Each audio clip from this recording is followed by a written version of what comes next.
Winter, in the far southwest corner of Primorsky Krai, along Russia's border with China, a biologist kneels in the snow and pulls a memory card out of a camera bolted to a cedar trunk. The forest around her is quiet, the kind of quiet that comes with -20 degrees and no wind, the kind of quiet that makes you wonder if anything at all is still moving out there in the dark. She will not know it yet, but the card in her glove is about to answer a question the world had been asking for years.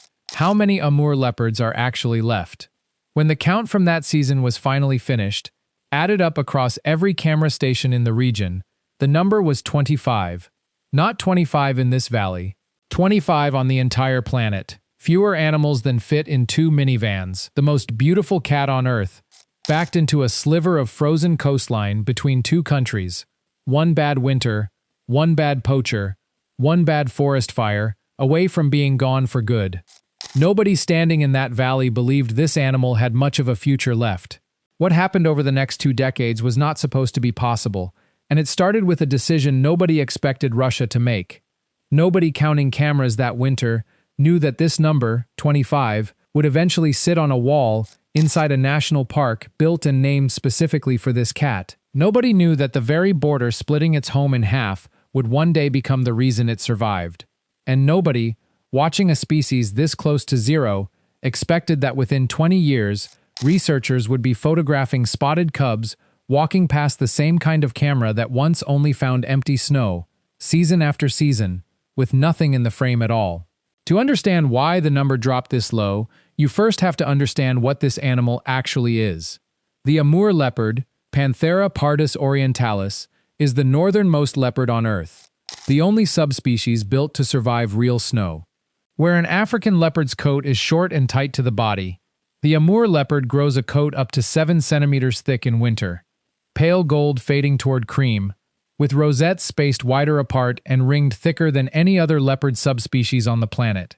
It is solitary, almost entirely silent when it moves, mostly nocturnal, and it hunts across a home range that can stretch over 100 square kilometers of steep, cold, broadleaf and cedar forest, the exact kind of terrain found only in this narrow strip of southeastern Russia and the forests just across the line in northeastern China. In the same landscape lives its much larger cousin, the Amur tiger, and for decades the leopard existed almost as an afterthought beside it, the quieter, smaller, far less famous cat, sharing the same cold hills. Some field biologists simply call it the Far Eastern leopard, a plainer name for an animal that had, by the late 20th century, become almost a rumor rather than a confirmed resident of these forests. Its historic range once reached across the Korean peninsula and deep into northeastern China as well, but by the time serious scientific study began, the population on the Korean side was already gone entirely, erased before anyone thought to count what remained there. There has never been a large population of Amur leopards. Even at its historic peak, the subspecies' entire range was small, but by the late 20th century, small had become almost nothing at all. 3 forces did the damage, and they did it at the same time, feeding into each other in a way that made the collapse faster than any one of them could have caused alone. The first was the coat itself, a pelt this dense, this pale, this rare, sold for enormous sums on black markets across the region, and a solitary cat with a home range the size of a small country was never built to survive that kind of pressure. Every leopard killed for its skin was one of only a few dozen left breathing, which meant every single loss mattered in a way it never would have for a more common animal. The second force was fire. Farmers across the region routinely burned land to clear it for agriculture, and those fires did not stop at property lines. They tore through leopard habitat year after year, uncontrolled and largely unpunished, and estimates put the ongoing loss at close to 19,000 hectares of forest a year, burned specifically to convert wild land into farmland. The third force followed directly from the second. Fire does not just destroy trees, it destroys the animals living inside them. And the leopard's primary prey, the sika deer, collapsed right alongside the forest that sheltered it. A predator with nothing to eat and nowhere to hide is a predator with no future, no matter how well adapted it is to the cold. Hunting pressure on the species stretched back decades, but it was the years following the collapse of the Soviet Union, when border enforcement weakened and economic hardship pushed more people toward the fur trade as a source of income, that pushed the population toward the lowest point anyone would ever record. By some estimates, the Amur leopard had already lost close to 80% of its historic range before anyone in government seriously tried to stop the bleeding. Picture what this actually looked like on the ground, because it rarely looked like a crisis while it was happening. A poacher walking the same ridgeline at dawn that a wildlife researcher would be walking 20 years later, for entirely opposite reasons, carrying a snare instead of a camera. A fur trader in a border town quietly moving a pelt through a network that stretched from small Russian villages into markets across the region, where demand for spotted fur, and in some cases leopard bone ground down for traditional medicine, never fully disappeared no matter how many warnings were issued. A farmer setting a controlled burn at the edge of his field, with no idea, and in fairness very little reason to know, that the smoke drifting into the valley was erasing the last hiding places of an animal that had lived there for longer than recorded history. Nobody in any of these scenes thought of themselves as the villain of a story they did not even know they were part of. That is usually how a species disappears. Not through one dramatic act, but through thousands of small, disconnected decisions made by ordinary people with ordinary reasons that quietly add up to an empty forest. By 2007, field surveys along the Russian-Chinese border confirmed what conservationists had feared for years. Somewhere between 19 and 30, individual Amur leopards remained alive in the wild, and the species was formally listed as critically endangered, the last category before extinction in the wild itself. Population geneticists have a grim benchmark for numbers this low. Below roughly 50 individuals, a wild population is considered functionally doomed, too small to avoid inbreeding, too fragile to absorb a single bad year, a single disease outbreak, a single unusually harsh winter. 25 sat well beneath that line, deep in territory that, historically, species do not walk back out of.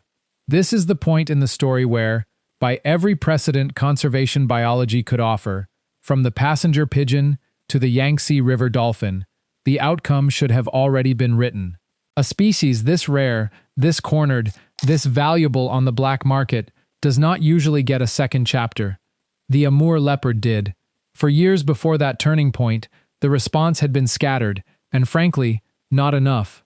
The forests this cat depended on were split across several separate protected areas: Kedrovaya Pod Nature Reserve, the Barsovi Federal Wildlife Refuge, the Borisovkoye Plateau Regional Wildlife Refuge, each managed on its own, each too small on its own to hold a stable breeding population, each patrolled by underfunded, overstretched rangers trying to cover ground that in some places had never been fully surveyed on foot. Poachers moved through the gaps between reserves, where jurisdiction was unclear and patrols were thinnest. A ranger covering one of these reserves might walk a full patrol route without crossing paths, with a counterpart from the reserve next door. Radio contact spotty at best, cooperation between the three sites more theoretical than practical. A leopard that wandered from one reserve into the unprotected land between them was, for that stretch of forest, entirely on its own, protected by nothing more than distance and luck. Fragmented protection for an already fragmented population was never going to be enough, and by the early 2000s, everyone working on this problem, from field rangers to policymakers in Moscow, knew it. In 2012, Russia did something that had never been tried at this scale for this species. Instead of managing three small disconnected reserves as three small disconnected reserves, the government merged them, added new territory running directly along the border with China, and created a single unified protected area built around one specific animal, with its own dedicated enforcement authority and legal protections under Russian federal law. They called it Land of the Leopard National Park. It now covers close to 70% of all suitable Amur leopard habitat remaining in Russia. For the first time in decades, the cat had one connected home instead of three disconnected fragments of one. A park on paper does not save an animal by itself. What actually changed the outcome was what Russia built inside it. Starting in 2011, rangers began using a monitoring system called SMART, Spatial Monitoring and Reporting Tool, which let patrol teams log poacher activity, snare locations, and leopard sightings into a shared, constantly updated digital map instead of scattered paper notebooks that nobody outside one ranger station ever saw. Anti-poaching brigades were expanded and properly funded for the first time in the region's history, and across the park, researchers installed a growing network of motion-triggered infrared camera traps, eventually passing 200 stations scattered through the cedar and oak forest, each one silently doing the job a human patrol never could, watching the same stretch of ground every single night, in every season, without ever getting tired or needing to sleep.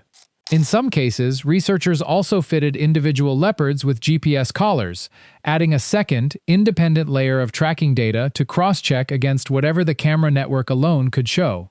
Here is where the story takes a turn nobody had planned for. In 2018, a research team led by Anna Vitkalova published a study in the journal Conservation Letters, built from years of camera trap data collected on both sides of the Russia-China border. The data showed something the two countries had never confirmed working independently of one another. These leopards were crossing the border constantly, treating a national boundary as nothing more than another patch of forest. Close to 40% of all individually identified leopards had been photographed on the Chinese side of the line at some point, and roughly half of those were spending time exclusively in China, invisible to Russian researchers unless the two countries compared notes.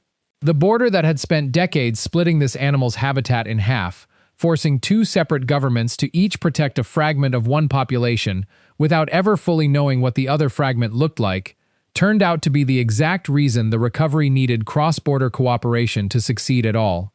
China, for its part, established its own Northeast China Tiger and Leopard National Park directly across the line, and the two countries began sharing monitoring data, aligning patrol strategies, and treating the population on both sides of the border as what it had always actually been: one population, not two. At the same time, the forest itself was being rebuilt from the ground up, one layer at a time. Fire suppression and stricter land use enforcement inside the new park gave the Sika deer population room to recover, and a recovering deer population meant leopards finally had enough to eat without pushing into farmland and villages looking for food, which in turn meant fewer conflicts with the same farmers whose burning had once driven the decline. Conservationists also began a second, quieter project, running in parallel to everything happening in the forest. More than 100 Amur leopards were already living in coordinated breeding programs across zoos in North America and Europe, animals whose ancestors had in some cases been taken from these very same forests generations earlier.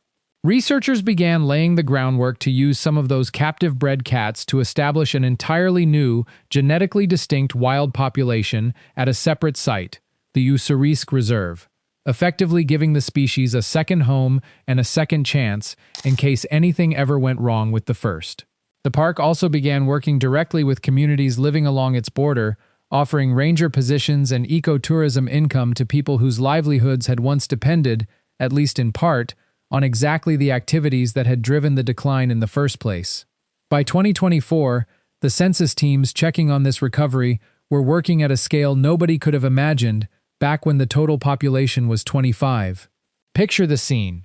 A team of researchers loads 130 cameras onto quad bikes at the edge of land of the Leopard National Park, spreading them across 66 carefully chosen locations, covering 770 square kilometers of steep, snow-buried terrain. Over 16 days, they cover more than 2,800 kilometers, by car where the roads survive, by quad bike where they do not, and on foot where neither will go, checking housings for frost damage, brushing snow off lenses, trusting infrared sensors to do the watching through the coldest months of the year.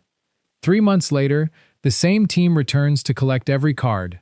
Back at the research station, someone sits down to review more than 9,000 images, one frame at a time.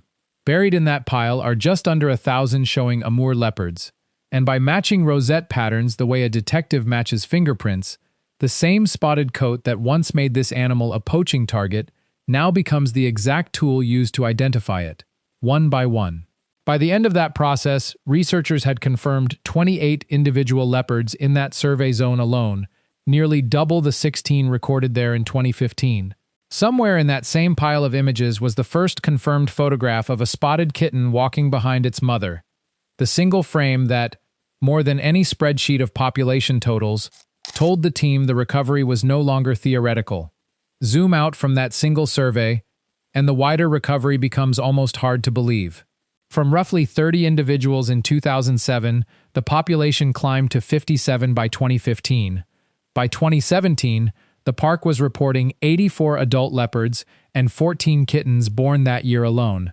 Kittens that simply would not have existed in a population this size a decade earlier, when every single birth was a statistical event worth reporting. And by the most recent counts in 2024 and 2025, researchers put the total wild population inside Russia at approximately 130 animals, more than 5 times the number that started this entire story, in less time than it takes most bureaucracies to finish arguing about a single park boundary.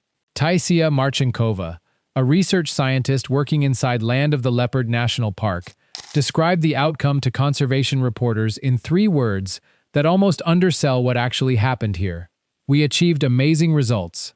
Conservationists studying large carnivore recovery elsewhere in the world have pointed to this specific case as one of the most complete turnarounds ever documented for a big cat this close to disappearing entirely. There is a real irony sitting at the center of this recovery, and it is worth sitting with for a moment before moving on. The spotted coat that nearly ended this species, the exact pattern poachers hunted it for, is the same pattern researchers now use to identify every individual leopard photographed on a trail camera, turning the animal's greatest liability into the tool that proves, frame by frame, that it survived.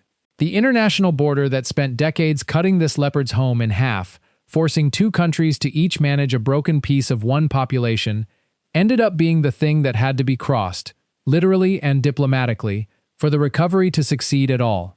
And somewhere in a reintroduction enclosure right now, the descendants of leopards taken from these forests generations ago, born in zoos thousands of kilometers away, are being prepared to walk back into a landscape their great-grandparents were removed from. Sometimes the exact feature that nearly destroys a species turns out to be the feature that saves it, once somebody finally decides to work with it instead of around it. None of this means the story is finished, and it would be dishonest to pretend otherwise just because the numbers look good on a graph. 130 animals is a genuine recovery, but it is still a population small enough that the Amur leopard remains listed as critically endangered, and some estimates covering both the Russian and Chinese sides of the border together still put the combined total at well under 200 individuals worldwide. Researchers still find physical signs of inbreeding in some individuals, including kinked tails and fertility problems, the quiet cost of rebuilding an entire species from a starting point this narrow. New roads and rail lines continue cutting through leopard territory, fragmenting habitat that took decades to reconnect, and killing individual cats in vehicle strikes almost every year. And regional infrastructure expansion tied to China's Belt and Road Initiative threatens to carve new routes directly through some of the last connected forests this cat depends on for its long-term survival. None of these threats are hypothetical. Each one is already documented in the same monitoring data that tracked the recovery in the first place, which is exactly why the census work has never stopped, even after the good news started arriving. The recovery is real. The danger has not disappeared. It has simply changed shape. If there is one lesson sitting underneath all of these numbers, it is this. The Amur leopard was not saved by a single dramatic rescue, a single new law, or a single breeding program working in isolation. It was saved because 2 countries and a scattering of underfunded, disconnected reserves finally stopped treating a handful of broken forest fragments as separate problems to be managed separately, and started treating them as what they had always been underneath the paperwork. One home for one population, protected as one, monitored as one, and finally given room to breathe as one. 25 leopards was never really the disease. It was the symptom of a forest that had been cut into pieces too small for anything to survive in for very long. Reconnect the pieces, give the system time, and the forest does most of the remaining work itself. Somewhere in that same valley tonight, in the far southwest corner of Primorsky Krai, a camera bolted to a cedar trunk quietly triggers in the dark, its infrared sensor catching a shape moving low through the snow. This time, when the memory card is finally pulled weeks later and the image is reviewed back at the research station, the frame does not show a lone, aging cat passing through an empty forest for what might be the last time anyone ever sees it. It shows a mother leopard, moving unhurried and unbothered through the snow, with 2 spotted cubs close behind her, in a forest that, 20 years ago, biologists were quietly preparing to say goodbye to, and had already started writing the obituary for, in their own field notes. If watching a forest quietly stitch itself back together across 2 countries in 20 years has you thinking about the ground you manage and how disconnected pieces of it might be working against each other instead of with each other, the field guide linked below breaks down that same principle for the land right outside your own door. Reconnect what is fragmented, protect what is left standing, and let the system recover on its own terms. If this story surprised you, subscribe. We publish one every week. And if it was worth your time, leave it a like before you go.